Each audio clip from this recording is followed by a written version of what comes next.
American citizenship માટે apply કરનારા લોકોને united state citizenship and immigration services એટલે કે USCIS દ્વારા એક વોર્નિંગ આપવામાં આવી છે, જેમાં એવું જણાવાયું છે કે જેમનું મોરલ કેરેક્ટર સારું નથી તેમણે નેચરલાઇઝેશન માટે એપ્લિકેશન કરવાની કોઈ જરૂર જ નથી. USCIS social media platform x પર એક પોસ્ટમાં એવું લખ્યું હતું કે અમેરિકન સિટીઝન બનવું તે ઘણા મોટા સન્માનની વાત છે. આ સન્માન એવા લોકોને આપવામાં આવે છે કે જે અમેરિકાના મૂલ્યો, જવાબદારીઓ અને સ્વતંત્રતાનો સ્વીકાર કરે છે. તેમજ સિટીઝનશિપ કોઈ ગેરંટેડ અધિકાર નથી કે જે બધાને આપવામાં આવે. USCIS ની પોસ્ટનો એક સામાન્ય અર્થ એવો પણ થાય છે કે US સિટીઝનશિપ માટે અપ્લાય કરનારા વ્યક્તિએ ભૂતકાળમાં જો કોઈ પણ પ્રકારનો ગુનો કર્યો હશે તો તેના માટે સિટીઝનશિપ મેળવવી મુશ્કેલ થઈ શકે છે. અમેરિકામાં અમુક પ્રકારના ક્રાઇમ ડિપોર્ટેબલ ગણાય છે. તેવી જ રીતે સિટીઝનશિપનું ફોર્મ ભરતી વખતે દરેક એપ્લિકન્ટે પોતાના બેકગ્રાઉન્ડની તમામ માહિતી આપવાની હોય છે. આ ફોર્મ સબમિટ થયા બાદ એપ્લિકન્ટનું સઘન બેકગ્રાઉન્ડ ચેક કરવામાં આવે છે અને તેમાં જો તેનો કેસ ડાઉટફુલ લાગે તો સિટીઝનશિપ અટકાવી પણ શકાય છે.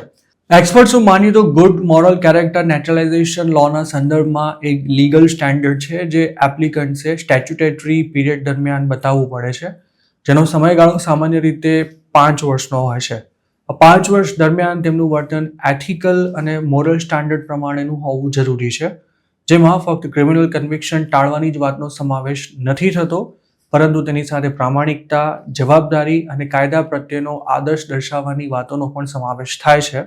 અને તેમાં નિયમિત ટેક્સ ફાઇલ કરવાથી લઈને ફેમિલીની જવાબદારીઓ પૂરી કરવી, ફ્રોડ ન કરવું તેમજ નાગરિક તરીકેની ફરજોનું પાલન કરવા જેવા મુદ્દા પણ સામેલ છે. ગુડ મોરલ કેરેક્ટર એટલે શું તે પણ USCIS કેસ બાય કેસ નક્કી કરતી હોય છે. તેના માટે અધિકારીઓ અરજદારની ક્રિમિનલ હિસ્ટ્રી ચેક કરતા હોય છે, જેમાં અરેસ્ટ અને કન્વિક્શન જેવી બાબતો સામેલ છે. આ સિવાય એપ્લિકન્ટે ટેક્સને લગતા કાયદાઓનું પાલન કર્યું છે કે નહીં તેની પણ ચકાસણી કરવામાં આવતી હોય છે. અને આ ઉપરાંત ઇમિગ્રેશન એપ્લિકેશનમાં અને ઇન્ટરવ્યૂમાં એપ્લિકન્ટે પ્રામાણિકતાથી બધા જ જવાબ આપ્યા છે કે કેમ તે પણ સુનિશ્ચિત કરવામાં આવે છે. અને જો કોઈએ જાણે કે પછી અજાણે ખોટી માહિતી ભરી હોય તો તેની સામે કડક એક્શન પણ લેવામાં આવી શકે છે.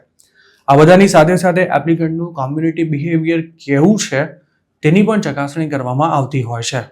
અમેરિકાની સિટીઝનશિપ માટે અપ્લાય કરનારો કોઈ પણ વ્યક્તિ જો ડ્રગ ટ્રાફિકિંગ, દુષ્કર્મ, બાળકોની સતાવણી અથવા તો $10,000થી વધુના ફ્રોડ જેવા ગંભીર ગુનામાં સંડોવાયેલો હોય અથવા તો તે દોષિત સાબિત થયો હોય તો USCIS તેની સિટીઝનશિપ એપ્લિકેશન રિજેક્ટ કરી દે છે.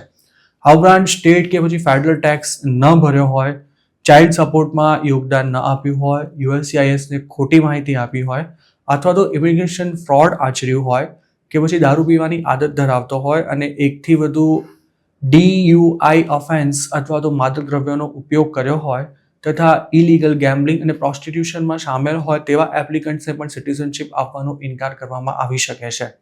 આ સિવાય કેટલાક ગુનાઓમાં USCIS એપ્લિકન્ટને હંમેશા માટે નેચરલાઇઝેશનથી પ્રતિબંધિત પણ કરી શકે છે, જેમાં 1 વર્ષ કે તેથી વધુની જેલની સજા સાથે વાયલન્સ અથવા તો ચોરી જેવા ગુના સામેલ છે.